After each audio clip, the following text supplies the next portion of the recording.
ഈ വള്ളലാർ രാമലിംഗസ്വാമികളുടെ അരുൾപ്പെരും ജ്യോതിയിലെ അടുത്ത അകവലിലേക്ക് നമുക്ക് പ്രവേശിക്കാം.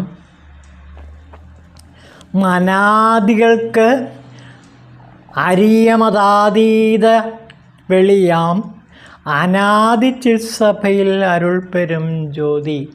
അനാദിയായ ചിത്സഭയിൽ പ്രകാശിക്കുന്ന അരുൾപ്പെരും ജ്യോതി. അതായത് അനാദിയായ, ആദിയും അന്തവുമില്ലാത്ത, എവിടെ തുടങ്ങിയെന്നോ എവിടെ അവസാനിക്കുന്നുവെന്നോ അറിയാത്ത അനാദിയായ ആ ബ്രഹ്മസ്വരൂപത്തിൻ്റെ ചിത്സഭയിൽ പ്രകാശിക്കുന്നതാണ് ഈ അരുൾപ്പെരും ജ്യോതി. അപ്പോൾ സത്യത്തിൽ ചിത് ആയി, അതായത് ബ്രഹ്മമായി, ബോധമായി, ശിവനായി പ്രകാശിക്കുന്നതാണ് ഈ അരുൾപ്പെരും ജ്യോതി. അപ്പോൾ നമ്മുടെ ബോധതലത്തിൽ പ്രകാശിക്കുന്ന ശിവനാണ് ഈ അരുൾപ്പെരും ജ്യോതി എന്ന് പറയുന്നത്. അപ്പോൾ നമ്മുടെ ചിത് ആകുന്ന മണ്ഡലത്തിൽ എപ്പോഴും പ്രകാശിച്ചു കൊണ്ട് നിൽക്കുന്ന അനാദിയായ ജ്യോതി സ്വരൂപമാണ് അരുൾപ്പെരും ജ്യോതി. അത് എന്തിൽ നിന്ന് വ്യത്യസ്തമാണ്? മനാദികൾക്ക് അരിയാം അതീതം വെളിയാണ്. മനാദികൾക്ക് മനസ്സ്, ബുദ്ധി, അഹങ്കാരം, ചിത്തം തുടങ്ങിയ ആ ഭാവങ്ങൾക്കെല്ലാം അതീതമായി, വാക്കുകൾക്കും അതീതമായി, ഭാവങ്ങൾക്കും അതീതമായി സ്ഥിതി ചെയ്യുന്ന അനാദിയായ ചിത്സഭയിലെ അരുൾപ്പെരും ജ്യോതി. അപ്പോൾ മനനാദികൾക്ക് അതീതമാണ്, നമ്മുടെ മനസ്സിനപ്പുറമാണ് ഈ അരുൾപ്പെരും ജ്യോതി. മനസ്സുകൊണ്ട് ഒരിക്കലും അരുൾപ്പെരും ജ്യോതിയെ കണ്ടെത്താനോ സാക്ഷാത്കരിക്കാനോ കഴിയില്ല. അതുപോലെ ബുദ്ധി കൊണ്ട് ഒരിക്കലും അരുൾപ്പെരും ജ്യോതിയെ കാണാൻ പറ്റില്ല. പിന്നെ അഹങ്കാരം കൊണ്ട്, ഞാനെന്ന ഭാവം കൊണ്ട് അരുൾപ്പെരും ജ്യോതിയുടെ ഭാവതലത്തെയോ അല്ലെങ്കിൽ അതിൻ്റെ ദൈവീകമായ തലത്തെയോ കണ്ടെത്താൻ ഒരിക്കലും കഴിയില്ല. അപ്പോൾ മനസ്സിന് അപ്പുറം, അതിന് ബുദ്ധിക്ക് അപ്പുറം, അഹങ്കാരത്തിനും അപ്പുറമുള്ള അനശ്വരമായ അനാദിയായ ചിത്സഭയിൽ വിളങ്ങുന്ന അരുൾപ്പെരും ജ്യോതി. അപ്പോൾ ഇവിടെ വളരെ പ്രധാനപ്പെട്ട രണ്ട് കാര്യങ്ങളെക്കുറിച്ചിട്ടാണ് വള്ളലാർ സ്വാമികൾ നമ്മളോട് പറയുന്നത്. അതായത് ഇത് ശരിക്കും ആഗമ രഹസ്യവും വേദരഹസ്യവുമാണ്. നമ്മിൽ ഏറ്റവും ലളിതമായി പറഞ്ഞാൽ, ആഗമമനുസരിച്ച് ഏറ്റവും ലളിതമായിട്ട് പറഞ്ഞാൽ, നമ്മുടെ ഈ ശരീരത്തിൽ കുടികൊള്ളുന്ന രണ്ട് വസ്തുക്കളാണ് ചിത്തും ജഡവും. ചിത്ത് അതായത് ബോധം, അറിവ്. അറിവ് അനാദിയായി നിലകൊള്ളുന്നു. പിന്നെ ജഡസ്വരൂപമായ മനം, ബുദ്ധി, അഹങ്കാരം തുടങ്ങിയവ. അപ്പോൾ ഈ ചിത് ജഡ ചിന്തനത്തെക്കുറിച്ചിട്ടാണ് ആഗമങ്ങളും വേദങ്ങളും എപ്പോഴും പറഞ്ഞുകൊണ്ടിരിക്കുന്നത്. ഏറ്റവും ലളിതമായിട്ട് വേദകർത്താക്കളും ആഗമകർത്താക്കളും ഈ ചിത് ജഡ ചിന്തനത്തെക്കുറിച്ചിട്ടാണ് വിശകലനം ചെയ്യുന്നത്. അത് സാധാരണക്കാർക്ക് വളരെ എളുപ്പത്തിൽ മനസ്സിലാക്കാനും കഴിയും. അതായത് രണ്ട് വസ്തുക്കൾ, അനാദിയായ വസ്തുക്കളും അതേപോലെ അനശ്വരമായ വസ്തു എന്ന് പറയുന്ന ചിത്ത്, അതായത് ബോധം, അതായത് അറിവ്. അതേസമയം തന്നെ നശ്വരമായ, നശിക്കുന്ന മറ്റൊരു വസ്തുവും നമ്മിലുണ്ട്. അത് ജഡമാണ്. ഈ ചിത്തിനെ ജഡത്തിൽ നിന്ന് വേർതിരിച്ച് കാണിക്കുക. ചിത്ത് ജഡത്തിന് അതീതമാണ്. ജഡം നശ്വരമാണെങ്കിൽ ചിത്ത് എന്ന് പറയുന്ന അറിവ് അല്ലെങ്കിൽ ബോധം അല്ലെങ്കിൽ ശിവൻ, തീർച്ചയായിട്ടും ആ ശിവസ്വരൂപം അനാദിയാണ്. ആദിമധ്യാന്തഹീനമായ അനാദിയാണ് ചിത് സ്വരൂപമായ ഈ അരുൾ പെരും ജ്യോതി. അങ്ങനെ ചിത്തിനെയും ജഡത്തെയും നാം വേർതിരിച്ചറിഞ്ഞാൽ, ജഡം ഏതാണ് ചിത്ത് ഏതാണ് എന്ന് തിരിച്ചറിഞ്ഞാൽ നമുക്ക് ആ ചിത്തിൽ തന്നെ ലയിക്കാൻ കഴിയും. ആ ചിത്ത് എന്ന് പറയും, ആ ചിത്ത് എന്ന ഭാവം സത്യത്തിൽ ബോധമാണ്, അറിവാണ്. ആ അറിവാകുന്ന അരുൾ പെരും ജ്യോതിയെ സാക്ഷാത്കരിക്കുക. അപ്പോൾ ജഡത്തെ വേർതിരിച്ചെടുത്താൽ ചിത്ത് മാത്രം അവശേഷിക്കുന്നു. ഈ ചിത്ത് അനാദിയാണ്, ശിവസ്വരൂപമാണ്. അത് എന്നുമെന്നും നശിക്കാതെ നമ്മിൽ നിലകൊള്ളുന്നു. അപ്പോൾ ഒരു വ്യക്തി എന്ന നിലയിൽ എന്നിൽ ഈ രണ്ട് രൂപങ്ങൾ മാത്രമേ ഉള്ളൂ. ഒന്ന് ചിത് എന്ന ബോധമെന്ന അറിവ് എന്ന ശിവൻ, മറ്റൊന്ന് ജഡമെന്ന് പറയുന്ന മനസ്സ്, ബുദ്ധി, അഹങ്കാരം. മനസ്സും ബുദ്ധിയും അഹങ്കാരവും നശ്വരമാണ്, അത് ക്ഷണികമാണ്. എന്നാൽ ചിത്ത് എന്ന് പറയുന്ന ബോധം അല്ലെങ്കിൽ അറിവ് അല്ലെങ്കിൽ ശിവൻ അനാദിയാണ്. ഈ അനാദിയാണ് ചിത് സഭയിൽ അരുൾ പെരും ജ്യോതിയായിട്ട് എപ്പോഴും എല്ലായ്പ്പോഴും എന്നും പ്രകാശിച്ചു കൊണ്ടേയിരിക്കുന്നത്. ഈ സത്യബോധമുണ്ടായാൽ, അതായത് ജഡത്തെ ചിത്തിൽ നിന്ന് വിഭിന്നമായി കണ്ട് ആ ജഡമേതാണ്, ചിത്ത് എന്ന അറിവ് എന്താണ് എന്ന് തിരിച്ചറിയുമ്പോൾ നമുക്ക് ഈ അരുൾ പെരും ജ്യോതിയെ സാക്ഷാത്കരിക്കാൻ കഴിയും. അപ്പോൾ ചിത്ത് തന്നെയാണ്, അഥവാ ബോധം തന്നെയാണ്, അറിവ് തന്നെയാണ്, ശിവൻ തന്നെയാണ് ഈ അരുൾ പെരും ജ്യോതി എന്നാണ് വള്ളലാർ സ്വാമികൾ ഈ കാവ്യഭാഗത്ത് നമുക്ക് വ്യക്തമാക്കി തരുന്നത്. ഈ കാവ്യഭാഗത്തെ, ഈ അരുൾ പെരും ജ്യോതിയെ നമ്മുടെ മലയാളത്തിൽ ഒരു മഹായോഗി ചിത്രീകരിക്കുന്നുണ്ട്, വിശദമാക്കുന്നുണ്ട്. സാക്ഷാൽ ശ്രീനാരായണ ഗുരുദേവൻ ചിജ്ജഡ ദർശനം എന്നൊരു കവിത എഴുതിയിട്ടുണ്ട്. 10 ശ്ലോകങ്ങളെ ഈ കവിതയിലുള്ളൂ. പക്ഷേ ഈ 10 ശ്ലോകങ്ങളുടെ അരുൾ പെരും ജ്യോതിയുടെ ദിവ്യമായ പ്രകാശത്തെ നമ്മുടെ മനസ്സിലെപ്പോഴും പ്രകാശിപ്പിച്ചുകൊണ്ട് മനസ്സിനെ തന്നെ ചിത്താക്കി മാറ്റിക്കൊണ്ട്, ചിത്തത്തെ ചിത്താക്കിക്കൊണ്ട് പ്രശോഭിക്കുന്ന അതിഗംഭീരമായ, അങ്ങേറ്റം ദൈവികമായ, ആത്മീയമായ ഒരു കവിതയാണ് ശ്രീനാരായണ ഗുരുദേവൻ്റെ ചിജ്ജഡ ചിന്തനം. അതിന് വളരെ ഗംഭീരമായ ഒരു വ്യാഖ്യാനം ജി ബാലകൃഷ്ണൻ നായർ സാർ എഴുതിയിട്ടുണ്ട്. നമുക്ക് അതുകൂടി നോക്കാം. അതിലെ പ്രധാനപ്പെട്ട ചില കാര്യങ്ങളിലേക്ക് നമുക്ക് കിടക്കാം. ഗുരുദേവൻ്റെ ചിജ്ജഡ ദർശനത്തിലെ 10 ശ്ലോകങ്ങളിൽ ആദ്യത്തെ ശ്ലോകം അതിലെല്ലാം അടക്കം ചെയ്തിരിക്കുന്നു. 1 കോടി ദിവാകരരൊത്ത് ഉയരുംപടി പാരോട് നീര് അനലാദികളും കെടുമാറ് കിളർന്നു വരുന്നൊരു നിൻ വടിവെന്നും ഇരുന്ന് വിളങ്ങിടേണം. ഈ അരുൾ പെരും ജ്യോതി എന്നും വിളങ്ങട്ടെ, എന്നും പ്രകാശിക്കട്ടെ എന്നാണ് ഗുരുദേവൻ ഈ ചിജ്ജഡ ചിന്തനത്തിൽ വിവരിക്കുന്നത്. നമുക്ക് അതിൻ്റെ ഉള്ളിലേക്ക് കിടക്കാം. ചിത്തെന്ത്, ജഡമെന്ത്, ദൃക്ക് ദൃശ്യം, ധർമ്മി ധർമ്മം, വിഷയം വിഷയി, ക്ഷേത്രജ്ഞൻ ക്ഷേത്രം, പുരുഷൻ പ്രകൃതി, സത്യം മായ, ആത്മാവ് ശരീരം, അക്ഷരം ക്ഷരം, പരം അപരം, സത്ത് അസത്ത് എന്നിവയെല്ലാം യഥാക്രമം ചിത്തിൻ്റെയും ജഡത്തിൻ്റെയും പര്യായങ്ങളായിട്ടാണ് നാം സാധാരണ ഉപയോഗിച്ച് വരുന്നത്.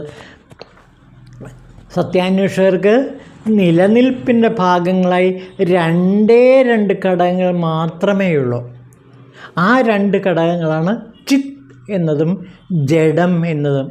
എല്ലാ തലത്തിലും നിലനിൽപ്പിനെ അനുഭവിക്കുന്ന ബോധമാണ് ചിത്ത്. സ്വയം അനുഭവമൊന്നുമില്ലാതെ കേവലം ചിത്തിൻ്റെ അനുഭവത്തിന് പാത്രമാവുക മാത്രം ചെയ്യുന്ന ഘടകമാണ് ജഡം. ചുരുക്കത്തിൽ നിലനിൽപ്പിൻ്റെ എല്ലാ ഘട്ടത്തിലും അനുഭവിക്കുന്നത് ചിത്ത്, അനുഭവിക്കപ്പെടുന്നത് ജഡം. ഭോക്താവ് ചിത്ത്, ഭോജ്യം ജഡം. ഇങ്ങനെയുള്ള ചിത്തും ജഡവും ഇടകലർന്നവയാണ് സൂക്ഷ്മങ്ങളും സ്ഥൂലങ്ങളുമായ എല്ലാ പ്രപഞ്ച ഘടകങ്ങളും പ്രപഞ്ചാനുഭവങ്ങളും എന്നാണ് ഇവിടെ നാം കാണുന്നത്. ചിത്ത് സത്യമാണ്, ജഡം അസത്യമാണ്.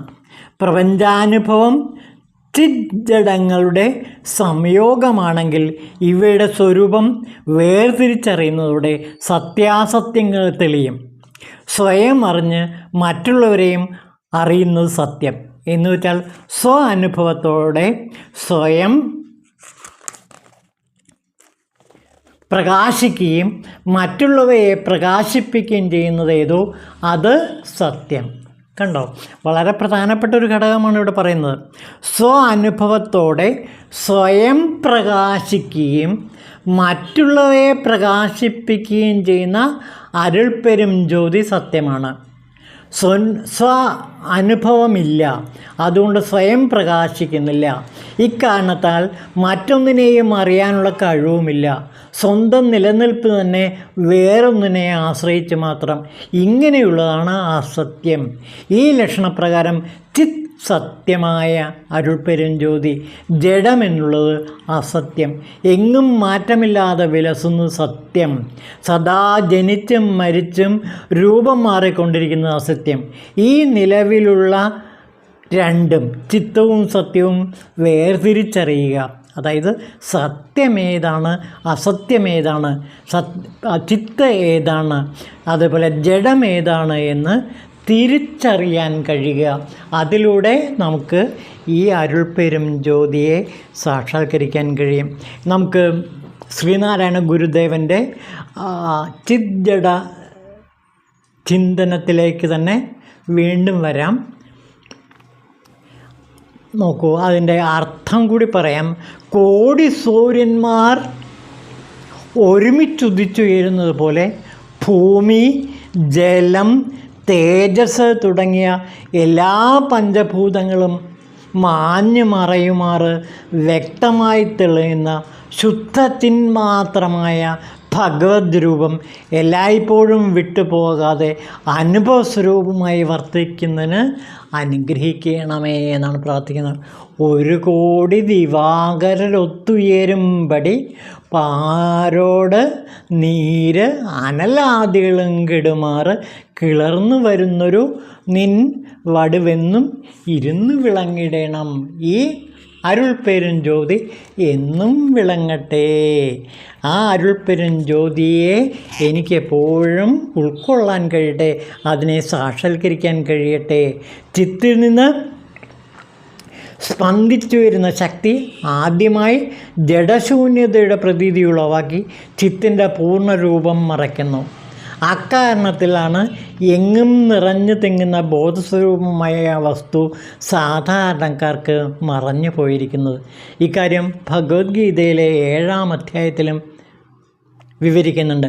നാഹം പ്രകാശ സർവസ്യ യോഗമയാ സമാവൃത എന്ന് പറഞ്ഞ ഒരു ഗീതാശ്ലോകത്തിൽ ഇത് വിവരിക്കുന്നുണ്ട്.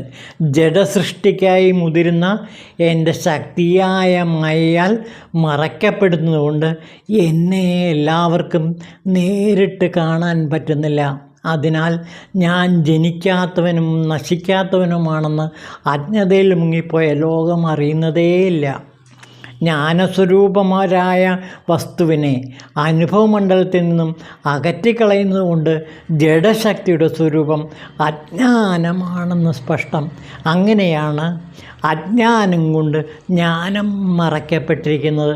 അതുകൊണ്ടാണ് ഭഗവാൻ ഭഗവത്ഗീതയിൽ അജ്ഞാനേനാവൃതം ജ്ഞാനം തേന മുഹ്യന്തി ജന്തവഹ എന്ന് പാടിയത്. അജ്ഞാനം കൊണ്ട് ജ്ഞാനം മറയ്ക്കപ്പെട്ടിരിക്കുന്നു. അത് നിമിത്തമാണ് ജീവികൾ സംസാരഭ്രമത്തിൽ മോഹിച്ചു പോകുന്നത്. ഈ അജ്ഞാനമറയെ പൊളിച്ച് മാറ്റാനുള്ള ഉപായം പ്രാണസ്പന്ദ സ്വരൂപമായ മനസ്സിനെ നിരോധിച്ച് അരുൾ പെരും ജ്യോതിയിൽ ആമഗ്നമാക്കുക എന്നുള്ളതാണ്. അപ്പോൾ ഈ അരുൾ പെരും ജ്യോതി എന്ന് പറയുന്നത് അസത്യത്തെ ഇല്ലാതാക്കുന്ന സത്യമാണ്. ജഡത്തെ ഇല്ലാതാക്കുന്ന ചിത്ത് ആണ്. അപ്പോൾ ചിത് സ്വരൂപമായ അരുൾ പെരും ജ്യോതി എൻ്റെ ചിതാകാശത്തിൽ എപ്പോഴും വിലസട്ടെ.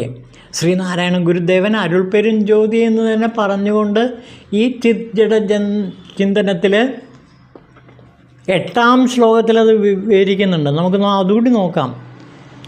എരികയ്യതിലേന്തി ഇറങ്ങി വരും തിരുമേനി ചിദംബരമെന്നരുളും പുരി തന്നിലിരുന്ന് പൊരി ചെയ്ത് അരുളുന്നത് തന്നെ ഒരത്ഭുതമാം. ഇതൊരത്ഭുതമാണ് ഈ ചിത്തിൻ്റെ അരുൾ പെരും ജ്യോതി. ഇതാ നോക്കൂ, എരികയ്യതിലേന്തി ഇറങ്ങി വരും.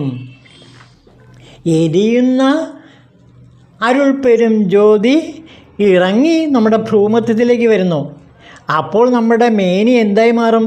ചിദംബരമായി മാറും. ചിദംബരമെന്നരുളും പുരി തന്നിലിരുന്ന് പൊരി ചെയ്ത് അരുളുന്നത് തന്നെ ഒരു അത്ഭുതമാം. നമ്മുടെ ഭ്രൂമധ്യത്തിലിരുന്ന് പ്രകാശിച്ചുകൊണ്ട് ഈ അരുൾപ്പെരും ജ്യോതി എപ്പോഴും പ്രകാശം ചൊരിയുന്നത് ശരിക്കും ഒരു മഹാ അത്ഭുതമാണ്. അപ്പോൾ ഈ അരുൾപ്പെരും ജ്യോതിയാണ് നമ്മുടെ ഭ്രൂമധ്യത്തിലേക്ക് ഇറങ്ങി വന്ന് നമ്മെ എന്താക്കി മാറ്റുന്നത്? നമ്മുടെ മേനിയെ തിരുമേനിയാക്കി മാറ്റി ചിദംബരമാക്കി ശോഭിപ്പിക്കുന്നത്. അപ്പോൾ നമ്മുടെ ശരീരം ചിദംബരമായി മാറുന്നു ഈ അരുൾപ്പെരും ജ്യോതിയിലൂടെ. നമ്മുടെ ഭ്രൂമധ്യത്തിൽ ഈ അരുൾപ്പെരും ജ്യോതി നിത്യമായി പ്രകാശം ചൊരിയുമ്പോൾ, ബോധസ്വരൂപമായ ഈ അരുൾപ്പെരും ജ്യോതി നിത്യമായി പ്രകാശം ചൊരിയുമ്പോൾ നമ്മുടെ മേനി തിരുമേനിയായി മാറും. നമ്മുടെ ശരീരം തിരുശരീരമായി മാറും. അതായത് നമ്മുടെ ഈ ശുദ്ധ ശരീരം അത് അലൗകിക ശരീരമായിട്ട് ശരിക്കും ദേവശരീരമായിട്ട് മാറും. അതായത് സാക്ഷാൽ ഈശ്വരീയമായ ശരീരമായിട്ട്, ശിവശരീരമായിട്ട് അത് മാറും എന്നാണ് ഇവിടെ ഗുരുദേവൻ പറയുന്നത്. നമ്മുടെ ശരീരം ജ്യോതി ശരീരമായി മാറുന്നു. അങ്ങനെ നമ്മുടെ മേനി എന്തായി മാറുന്നു? തിരുമേനിയായി മാറുന്നു. അതോടെ നമ്മുടെ മേനി എന്തായി മാറും? ചിദംബരമായി മാറുന്നു. ചിദംബരേശൻ നൃത്തമാടുന്ന, ചിദംബരേശൻ താണ്ഡവമാടുന്ന, ആനന്ദ നൃത്തമാടുന്ന മേനിയായിട്ട് നമ്മുടെ തിരുമേനി പരിവർത്തനപ്പെടുന്നു. അപ്പോൾ ഈ അരുൾപ്പെരും ജ്യോതി ഭ്രൂമധ്യത്തിൽ നിരന്തരം പ്രകാശിച്ചു കൊണ്ടിരിക്കുമ്പോൾ സത്യത്തിൽ നമ്മുടെ മേനി തിരുമേനിയാകുകയും നമ്മുടെ ശരീരം സാക്ഷാൽ ശിവശരീരമായി, ജ്യോതി ശരീരമായി പ്രകാശിക്കുകയും ചെയ്യുന്നു എന്നാണ് ഇവിടെ വള്ളലാർ സ്വാമികളും അതേപോലെ ഗുരുദേവനും ഒരുമിച്ച് അഭിപ്രായപ്പെടുന്നു. ഇത് 1000 കോടി സൂര്യന്മാരെ പോലെ പ്രകാശിക്കുകയാണ്. അതോ നോക്കൂ, 1 കോടി ദിവാകരൊത്തുയരുമ്പടി പാരോട് നീര് അനലാദികളും കെടുമാറ് കിളർന്നു വരുന്നൊരു നിൻ വടുവെന്നും ഇരുന്ന് വിളങ്ങണം, പ്രകാശിച്ചു കൊണ്ടേയിരിക്കണം. എങ്ങനെ? 1 കോടി ദിവാകരുടെ പ്രകാശരശ്മികളാണ് ഈ അരുൾപ്പെരും ജ്യോതി എന്ന് പറയുകയാണ്. അപ്പോൾ ചിജ്ജട ചിന്തനത്തിലെ ദർശനം എന്ന് പറഞ്ഞത് വേദരഹസ്യമാണ്. ഗുരുദേവനും അതേപോലെ വള്ളലാർ സ്വാമികളും ഒരേപോലെ ആവിഷ്കരിക്കുന്നത് വേദരഹസ്യവും ആഗമരഹസ്യവുമായ ചിത് ജഡ ചിന്തനത്തെക്കുറിച്ചിട്ടാണ്.